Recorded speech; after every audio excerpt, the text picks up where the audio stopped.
The biggest problem with the German naval spies isn't what they found. It's what we ignore about their discovery, even now. Think about it. You see it every day, don't you? A new skyscraper shoots up downtown, or a highway project finishes months ahead of schedule. You marvel at the speed, the sheer output. Now, imagine that same unstoppable force aimed directly at you. That's the real fear. Not the wolf pack on the horizon, but the quiet, relentless machine you can't outrun. The one you're fighting, but don't even see. I'm talking about the truth the B-Dienst, Germany's naval intelligence, uncovered during World War II. A truth so devastating, so undeniable. It should have stopped the war at sea cold, but it didn't. I'm going to show you the proof of this strategic blindness and how understanding it can reframe your own impossible battles right now. You're scanning the horizon, a phantom in the fog, hunting. That's how Germany saw the Battle of the Atlantic. They believed they were winning. Britain was starving, her industries grinding to a halt, choked by relentless U-boat attacks. Everyone knows the story. The wolf packs, the desperate convoys, the turning tide. But what if the men who truly understood the grim, inevitable truth were the German naval spies themselves? That's the exact point. The German High Command believed they were in a race. Sink enough ships and Britain collapses. A simple equation.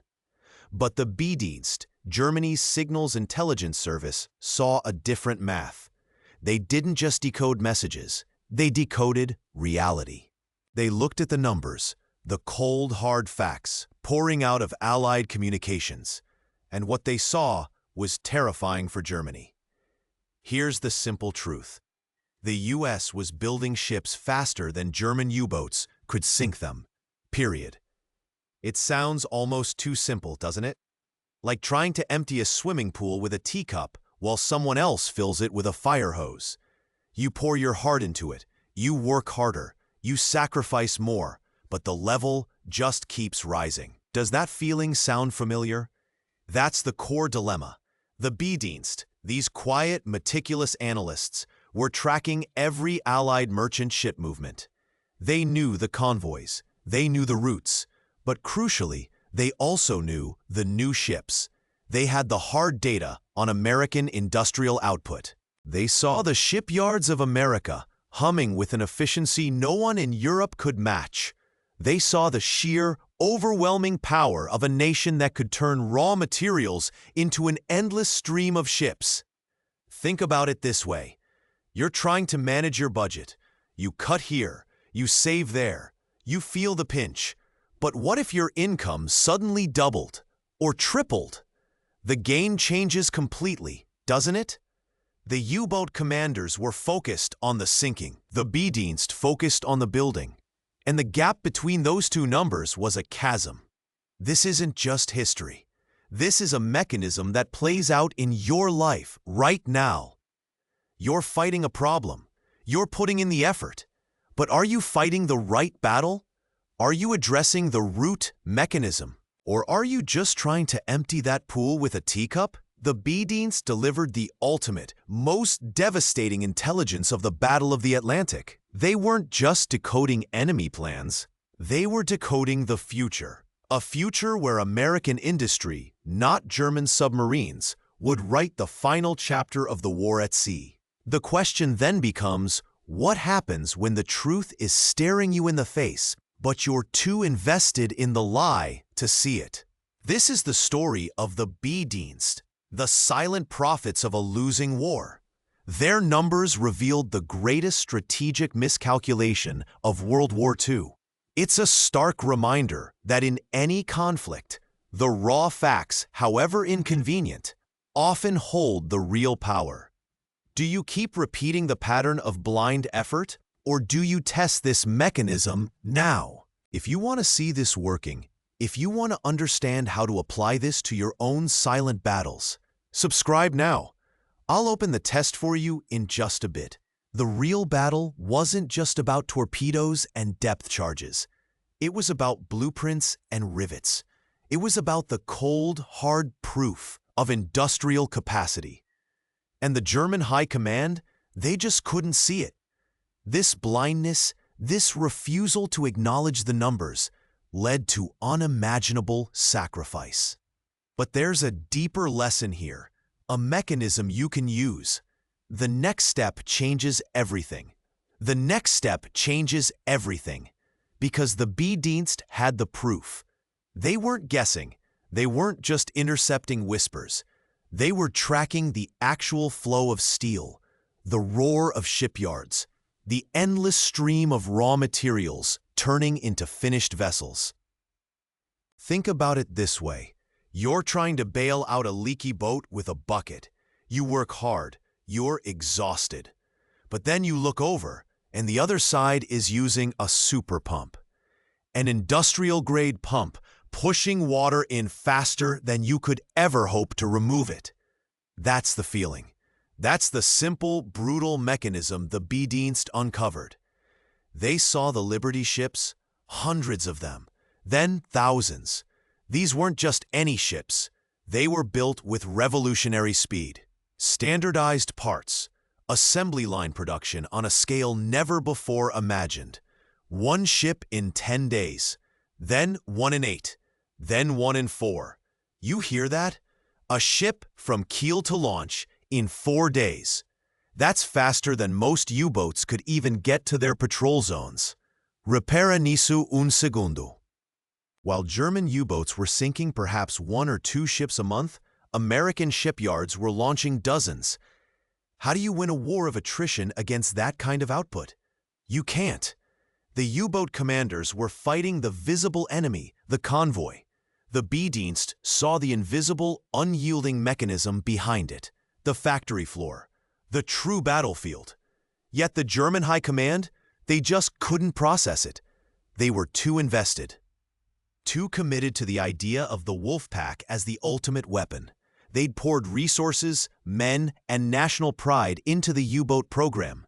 To admit the B-Dienst's proof meant admitting their core strategy was fatally flawed.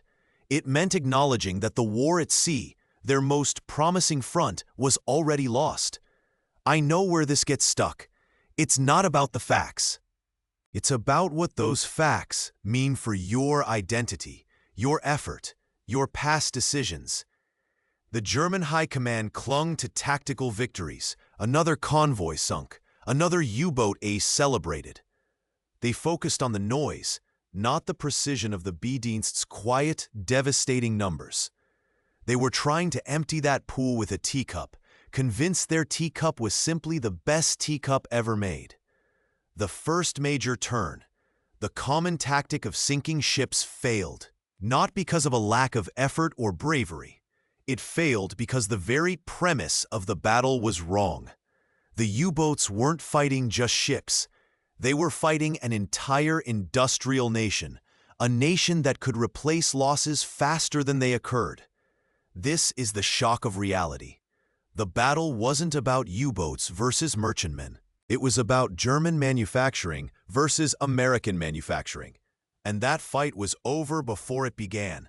So you keep fighting the visible threat, pouring all your energy into the obvious problem. Or do you pivot now to understand the invisible mechanism fueling it? Comenta, mostra na prática se você quer o teste completo. I prioritize the video with more requests. This same blind spot operates in your world right now. You're pushing, you're striving, but are you addressing the true source? The numbers the B-Dienst presented weren't just grim. They were a prophecy of utter collapse. And that prophecy, it was only just beginning to unfold. And that prophecy, it was only just beginning to unfold. The B-Dienst kept reporting. Month after month, their numbers were precise, unarguable. They showed the U.S. shipyards not just maintaining pace, but accelerating. Imagine a factory floor, humming, sparks flying, steel plates being welded. Now picture that factory running 24/7, pushing out a completed freighter every few days. That's the image the B-Dienst saw in their decoded intercepts. That's the proof they laid before the German High Command. But here's the problem. The High Command had built an entire strategy, an entire national narrative around the U-boat as the decisive weapon. Their prestige, their careers, their very understanding of victory were tied to it. To accept the B-Dienst's mechanism, the overwhelming industrial capacity of the enemy, was to admit their own fundamental error. It was a psychological reframe too painful to bear. Think of it like this. You've invested years, maybe decades, into a certain way of doing things. You've poured your effort, your identity, into a specific path. Then someone, quietly, with irrefutable proof, shows you that path leads to a dead end, that your entire effort is being negated by a force you didn't even consider. Do you pivot now, or do you double down, hoping sheer willpower can defy math? The German leadership chose denial. They chose to believe their U-boats, their brave men, their tactical victories could somehow overcome the undeniable mechanism of American production. They heard the B-Dienst reports, saw the data, but filtered it through their existing beliefs. They rationalized, they minimized, they looked at the individual sinkings, not the aggregate building. This isn't just about ships and submarines. This is about how easily we ignore inconvenient truths when they threaten our core assumptions. The B-Dienst gave them the numbers. Over 1,400 merchant ships were built in U.S. yards in 1942 alone. That's more than 3 ships a day. And the U-boats, even at their peak, were sinking far fewer. You're running on a treadmill. Someone else is building the finish line farther away, faster than you can run. Does that feel familiar? Between us, this refusal to see the proof isn't unique to wartime Germany. It's a human mechanism. We cling to what we know, what we've invested in, even when the data screams otherwise. The High Command focused on the visible fight, the dramatic torpedo explosions, the heroism. They ignored the quiet, relentless, industrial counteroffensive happening thousands of miles away. The true strategic mechanism was invisible to them, shrouded by their own expectations. If this Verada just flipped the switch for you, leave a like. It helps me know this mechanism resonates. The actual battle was less about naval strategy and more about industrial logistics. The U.S. wasn't just building ships. They were perfecting the art of mass production on an unprecedented scale. They developed modular construction techniques, prefabricated sections, workers trained in specialized tasks, assembling ships like cars on an assembly line. One ship in 10 days became routine, then 1 in 8, then, in some cases, 1 in 4. Can you even grasp that? A full-sized ocean-going vessel, from flat steel plate to sea-ready, in less than a week. Meanwhile, a U-boat crew would spend weeks on patrol, often sinking nothing. The B-Dienst understood this disparity. They saw the proof of a logistical miracle, a miracle that rendered German U-boat efforts almost futile in the grand strategic scheme. This is the psychological trap. You're pouring all your effort into a single point of attack, while the enemy is building an entire new wall behind it, faster than you can knock down bricks. You continue to fight the visible problem, exhausting yourself. Or you face the uncomfortable proof and search for the hidden mechanism that's truly driving the outcome. The next revelation will show you exactly how this mechanism reorganizes everything. The next revelation will show you exactly how this mechanism reorganizes everything. It's not just about building more ships. It's about a fundamental shift, a redefinition of what winning meant in modern warfare. The B-Dienst, buried in their intercepts, saw the blueprint for a new kind of war. Not a war of heroes and individual battles, but a war of industrial might. A war of sheer, relentless output. Think about the American assembly line, Ford, Detroit, the raw power of turning out cars. Now, imagine that same precision, that same speed, applied to battleships, to cargo vessels, to an entire navy. That's the mechanism the B-Dienst uncovered. They saw the proof of a nation mobilizing its entire economy, its entire workforce, into a single, overwhelming objective: outproduce the enemy to oblivion. This wasn't just a bigger bucket. This was a completely different system. A system designed to make the U-boat's efforts irrelevant. The German High Command saw a tactical problem: sink more ships. The B-Dienst saw a strategic catastrophe. The enemy had changed the rules of the game. They weren't just replacing losses. They were building an entirely new fleet. This is the core of Verrata 2, the revelation of a simple mechanism that reorganizes everything: industrial capacity. The U.S. didn't just build ships faster. They perfected a process that made traditional naval warfare obsolete. They turned shipbuilding into a factory process: modular design, prefabricated sections, welding instead of riveting, specialized teams, each doing one small part over and over with incredible speed. It's like you're trying to win a chess game, but your opponent suddenly brings a bulldozer to the board.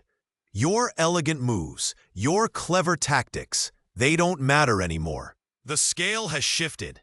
The mechanism of victory is no longer about finesse. It's about brute, unyielding output. The B-Dienst saw the bulldozer. The High Command only saw the chess pieces they were losing. You're constantly trying to optimize, to make your existing efforts more efficient. But what if the entire mechanism needs to change? What if the problem isn't your effort, but the framework you're operating within? This is the devastating proof the B-Dienst laid bare. The U-boat war was a fight against an old framework. The U.S. was operating in a new one. Manda iso pra quem ainda tá preso nas táticas antigas. This mechanism can literally save someone a year of wasted effort. They saw the numbers, the sheer volume of steel, the thousands of workers, many of them women, who had never built a ship before, now doing it with astonishing speed. They saw the proof that America was not just entering the war, it was industrializing it. The U-boats were fighting a phantom, a ghost of a war that no longer existed. The real war was being fought in shipyards from Maine to California. This is the psychological reframe. You're not just fighting a problem, you're fighting a system. And if you don't understand the system, you'll always be behind. The German naval spies, with their quiet diligence, their mastery of codes, their relentless pursuit of facts, provided the ultimate, most devastating intel. They weren't just decoding messages, they were decoding the future. A future where American industry, not German submarines, would write the final chapter of the war at sea. You continue to chase the visible, immediate problems, pouring effort into a system that's already been outmaneuvered. Or do you step back now and identify the underlying mechanism that truly controls the game? The question then becomes not if the U-boats were effective, but when the German High Command would finally acknowledge the undeniable math presented by their own intelligence. What happens when the truth is staring you in the face, but you're too invested in the lie to see it? This is the story of the B-Dienst, the silent prophets of a losing war, and how their numbers revealed the greatest strategic miscalculation of World War II. It's a stark reminder that in any conflict, the raw facts, however inconvenient, often hold the real power. The next step reveals how this refusal to adapt led to a tragedy of epic proportions. The next step reveals how this refusal to adapt led to a tragedy of epic proportions. And that tragedy, it played out in the cold, unforgiving waters of the Atlantic. Think about the U-boat crews. Young men, brave, dedicated. They sailed out, believing they were heroes, believing they were winning. But the B-Dienst had the proof that their sacrifice was, in the grand scheme, almost meaningless. Imagine being one of those submariners, weeks at sea, hunted relentlessly, The crushing pressure of the deep. You're firing torpedoes. You're seeing ships go down. You feel a surge of victory. You radio back your successes. But what if, back in Berlin, the numbers told a different story entirely? What if your hard-won sinking was just a drop in an ocean that was being refilled faster than you could ever drain it?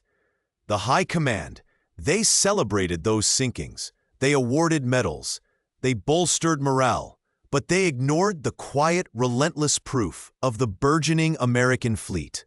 They chose the narrative of heroism over the cold, hard mechanism of industrial reality. Does that sound familiar now? How often do we celebrate small wins while ignoring the bigger systemic problem that's quietly eroding our foundation? The B-Dienst reports kept stacking up. They weren't abstract theories. They were specific ship names, launch dates, cargo capacities. They showed that for every U-boat success, America was launching 2, 3, sometimes 4 new vessels. It's like trying to put out a forest fire with a garden hose, while someone else is pouring gasoline from a tanker truck. You're working, you're fighting, but the fire just keeps getting bigger. This is Virata 3, the ultimate devastating mini-experiment. Imagine you're in the German High Command. You have the B-Dienst latest report on one table, stacks of decoded intercepts, numbers, proof. It says America launched 100 new ships last month. On another table, you have reports from your U-boat commanders. 10 Allied ships sunk. Now, look at those two numbers. 100 built, 10 sunk. What does that tell you about the war you're fighting? Does it feel like victory? Or does it feel like drowning? The B-Dienst's data wasn't just about shipbuilding. It was about the rate of shipbuilding. A crucial distinction. It's not just that America could build ships. It's that they were building them at an accelerating pace. This acceleration was the silent, deadly mechanism that ensured German defeat at sea. A ship launched every 4 days. Think about the sheer psychological impact of that. How do you maintain morale? How do you sustain a war effort when your enemy can replace your kills almost instantaneously? This is where the human element clashes with the brutal logic of war. The German U-boat men were among the bravest. They faced incredible odds. But their bravery, their skill, their sacrifice, it was being rendered obsolete by a factory floor thousands of miles away. It's a bitter proof that sheer will can't always overcome a superior mechanism. Almost no one talks about this. They talk about code breaking, about enigma, about naval battles. But the real secret, the one almost nobody perceived, was this industrial might. This wasn't a secret weapon in the traditional sense. It was an open secret, visible in plain sight if you chose to look at the numbers. The noise of battle deafened them to the quiet hum of the assembly line. Does that resonate with you? Are you focusing on the noise in your own life, the immediate visible problems, while ignoring the quiet underlying mechanism that's truly shaping your outcomes? Do you keep fighting the same battles, or do you finally confront the proof and adjust your strategy now? Me diz teu maior travão nos comments. What's the biggest obstacle you're facing where you suspect you're fighting the wrong battle? I read them, and I'll bring the step-by-step for the next video. The B-Dienst didn't just provide data. They provided a mirror reflecting an uncomfortable truth. Germany was losing the Battle of the Atlantic, not on the waves, but in the shipyards of the United States. And the refusal to look into that mirror, to accept that proof, condemned thousands more to a futile fight.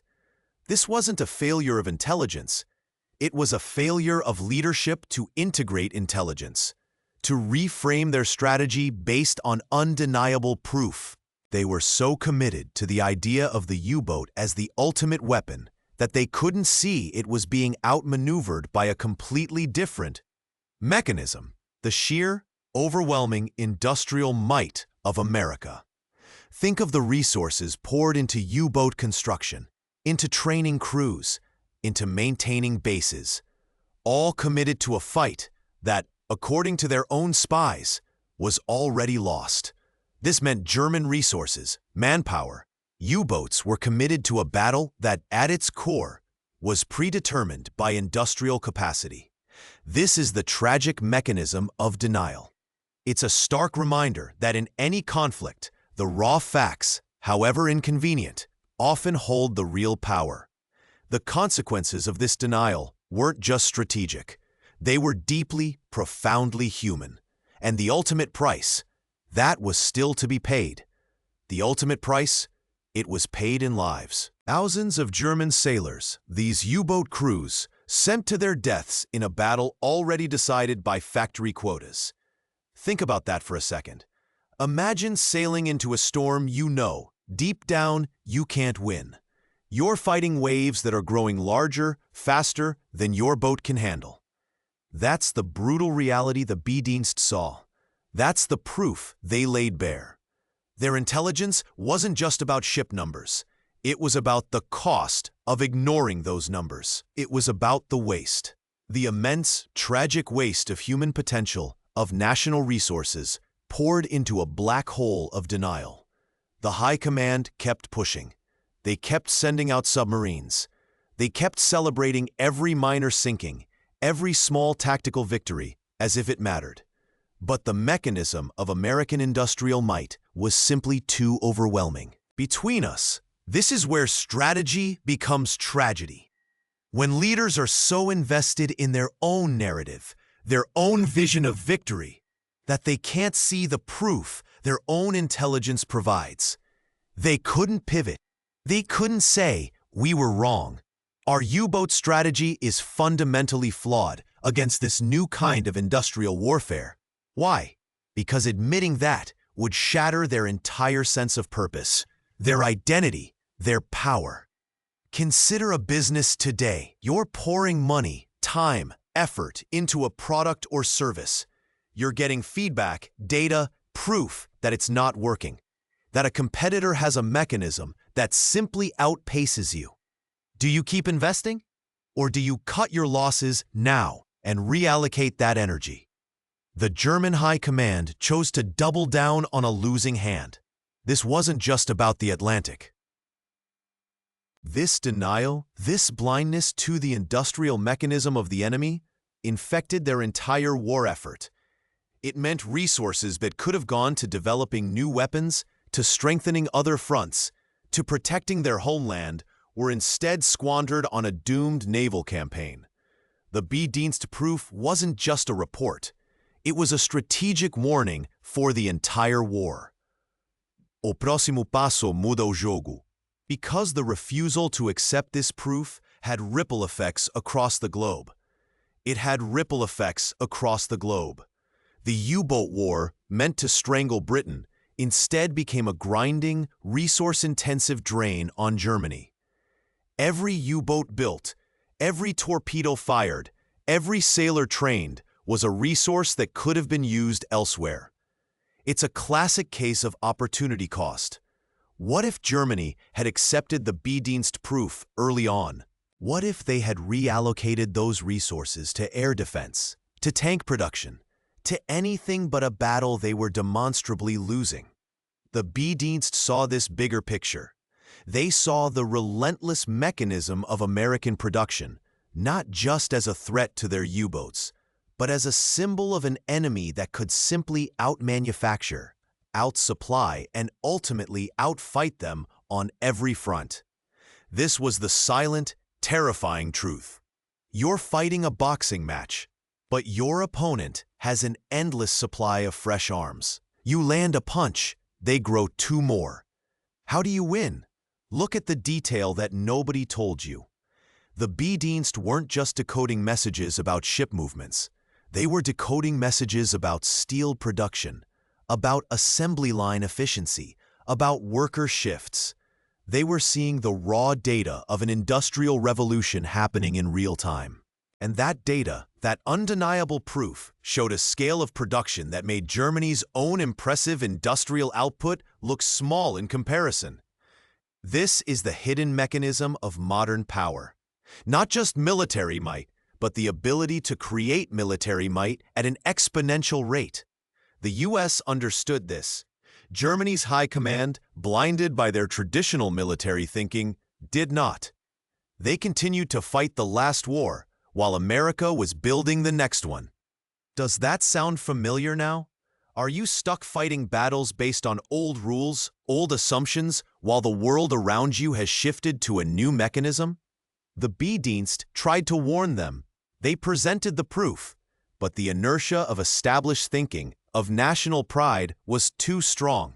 Think of the sheer frustration for those B-Dienst analysts. They had the raw data. They had the undeniable proof. They could see the future unfolding, ship by ship, rivet by rivet. They knew the ultimate outcome. Yet their warnings were either dismissed, diluted, or simply ignored. It's like watching a train wreck in slow motion, knowing exactly how to stop it, but being powerless to pull the lever. This is the human cost of denial. Not just lives lost, but the internal struggle of those who see the truth but cannot make others accept it. The B-Dienst were prophets in their own country, but prophets without honor. Their insights, their meticulous work, became a testament to a truth too painful for their leaders to confront. If this insight resonates, if you feel this struggle to be heard, leave a like. It helps me know this mechanism resonates with you. The strategic miscalculation wasn't just about the Battle of the Atlantic. It was about a fundamental misunderstanding of the enemy. Germany underestimated the industrial capacity of the United States. They saw America as a latecomer, a sleeping giant. The B-Dienst saw the giant waking up and building an army of ships faster than anyone thought possible. That's the proof. They were shouting. And that shouting, it was lost in the echo chamber of their own preconceived notions. They needed to adapt now. They needed to reframe their entire strategy. But that required a level of humility, a willingness to admit error that was simply absent. The mechanism of denial, of self-preservation of existing beliefs, was stronger than the proof of impending defeat. So you continue to fight with outdated tools against an enemy whose true strength you misunderstand? Or do you pause now, look at the proof, and identify the new mechanism that's actually defining the game? The next chunk will show you the ultimate irony of this situation. And the ultimate irony of this situation? It's brutal. It's devastating. Germany had the proof. Their own spies, the B-Dienst, delivered it. This wasn't guesswork, not speculation. It was meticulous, hard-won intelligence, decoding the very heartbeat of American industry. Yet they chose to ignore it. Think about that for a second. Your own team, your own experts, hand you the undeniable proof of your defeat. They show you the mechanism of your enemy's unstoppable advantage. And you look away. You cling to the old narrative. You double down on a losing strategy. It's like being shown the winning lottery numbers, but refusing to play because you prefer your own favorite losing combination. The B-Dienst provided the most precise, the most devastating intelligence of the war. They decoded the future. They saw the American shipyards not just as factories, but as a force multiplier that made the U-boat war strategically obsolete. Their success in intelligence gathering was matched only by the High Command's failure to integrate that intelligence. That's the core irony. The best data in the world is worthless if you refuse to act on it. This wasn't just a strategic blunder. It was a profound psychological denial. The German leadership was so invested in the image of the U-boat as the ultimate weapon, the savior of the Reich, that they couldn't allow themselves to see the proof that it was being outmaneuvered. They couldn't admit that the mechanism of victory had shifted from tactical prowess to industrial might.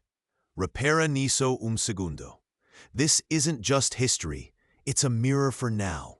How often do we, in our own lives, receive clear proof that our current approach isn't working?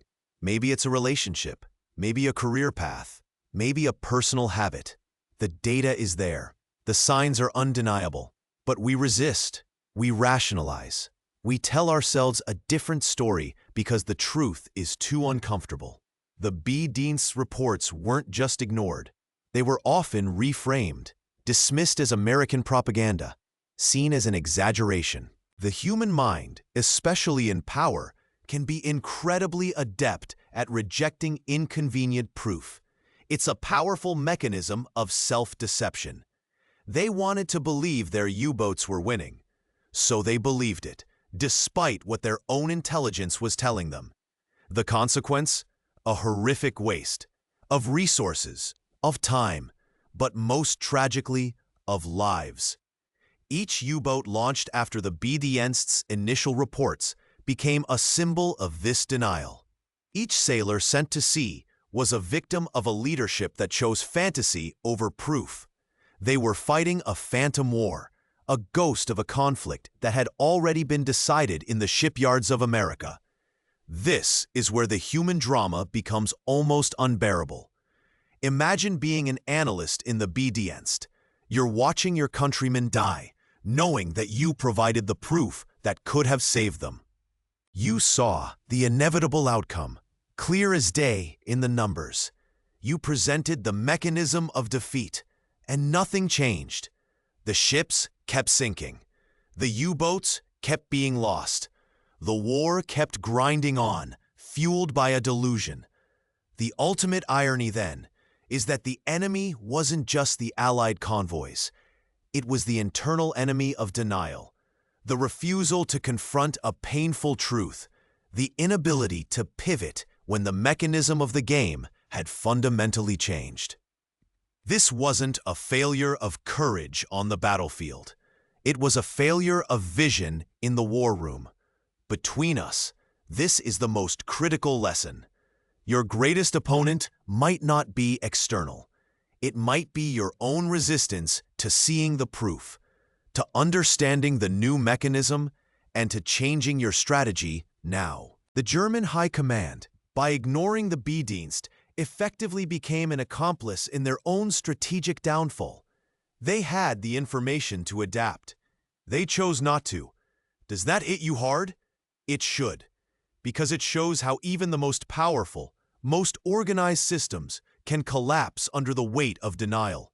The B-Dienst, in their quiet, meticulous work, provided not just intelligence, but a chilling case study in the perils of ignoring what your own data is telling you. They saw the whole picture. The proof was undeniable. The sheer volume of raw materials being processed, the speed of construction, the constant innovation in shipbuilding techniques. It wasn't just a race, it was a flood. And the U-boats, for all their bravery, were just trying to hold back a tsunami with a sieve. That's the mechanism they uncovered. What happens when you have a clear warning, a definitive proof, but you're too proud, too stubborn, too invested in your current path to heed it? That's the question the B-Dienst story forces us to confront. Their intelligence was a gift. The High Command turned it into a curse. The next step changes the game completely. It connects all these threads and shows you how to avoid their tragic mistake now. The ultimate irony, the tragic mechanism of denial. It all comes back to this. The German naval spies, the B-Dienst, handed their leaders the unvarnished proof. They showed them with chilling precision that America's industrial engine was building ships faster than any U-boat could ever sink them. It was a race, not of cunning or courage, but of sheer, relentless production. A truth so stark, so inconvenient, it was simply rejected. You saw how this denial led to a futile war, to wasted lives, to a profound strategic miscalculation. The B-Dienst closed the loop on the proof of defeat. But the high command refused to close the loop on their strategy.